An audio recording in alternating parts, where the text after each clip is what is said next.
tunataka kujitegemea.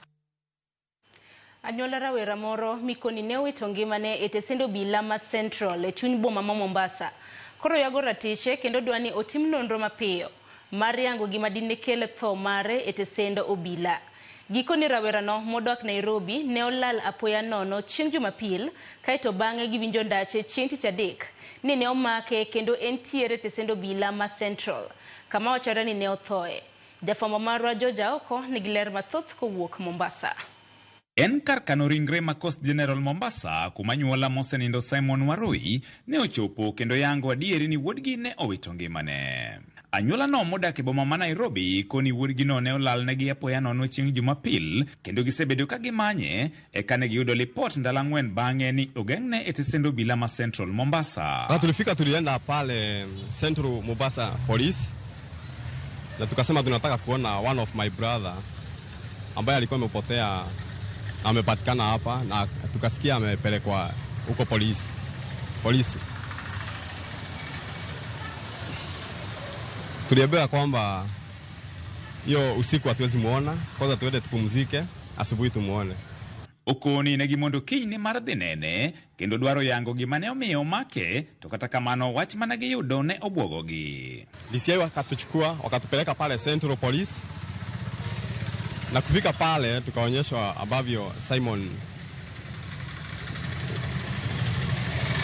hatuna ushuhuda ya kwamba hatujui, hakuna mtu anajua ama ni alijiua ama ni kuuliwa.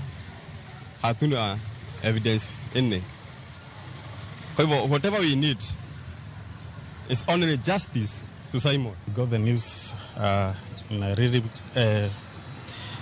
shock, and we're asking ourselves, we just want to know what happened to Simon so that we can get a closure to this. If you're able to get answers from whoever was involved, then we can seek justice for Simon. This is another case that is related to the issue of people dying in police stations. Less than a year, we witnessed Brian Odhiambo dying inside a police station. We have more questions, and the police need to answer to us. Nyaka sani gikoni pok giyango kaka ne wuok Nairobi mobiro Mombasa, kama duong' masane gidwaro en nonro mabiro nyisogi adieri mantiere. Simon ameenda akiwa mdogo sana, na tukitoka Nairobi tulikuwa tunajua Simon is alive, lakini kufika na Mombasa postmortem imefanywa na imeonyesha kwamba amekufa as a result of lack of oxygen, lakini kuna several fractures ambazo zimeonekana kwenye mwili. Kuna fracture kwenye shingo, there is a fracture on the hand that was found broken. En wach mabendo sema lich mokalo gi jogo makidona tich oganda makoni penjo magin godo e wi tho rawera ni thoth maloyo duoko. This guy lives in Nairobi. He has a wife and a kid. Ni kitu gani kilimpelekea yeye kuja Mombasa? Jambo la pili, yeye kuja Mombasa, kwa nini awekwe ndani ya cell? Aliwekwa polisi kwa makosa gani? Jambo la tatu ambalo sisi tuko na maswali ni huyu mtu wakati alipokuwa, wao manake wanasema kuwa alijaribu kupanda ukuta akaanguka akafariki. Kulingana na akili ya kibinadamu, hilo ni jambo ambalo haliingia akilini. Is it a wall?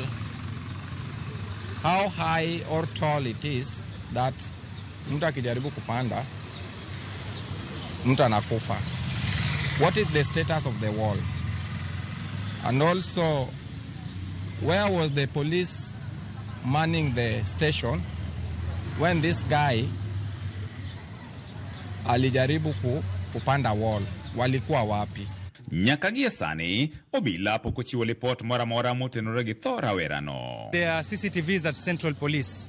We want the OCS to open up the CCTVs to us so that we see when Simon Warui came to Central Police Mombasa, what was his state? Was he brought? Who brought Simon? And maybe what charges or on what basis did they book him at Central Police Mombasa? George Aoko, Ramogi TV, Mombasa. Nyakoro mgajongi report mano mar Jojao ko ben makilewe yweyo mokwongo dakika na pagadek tok saa 7 mar odiochieng'.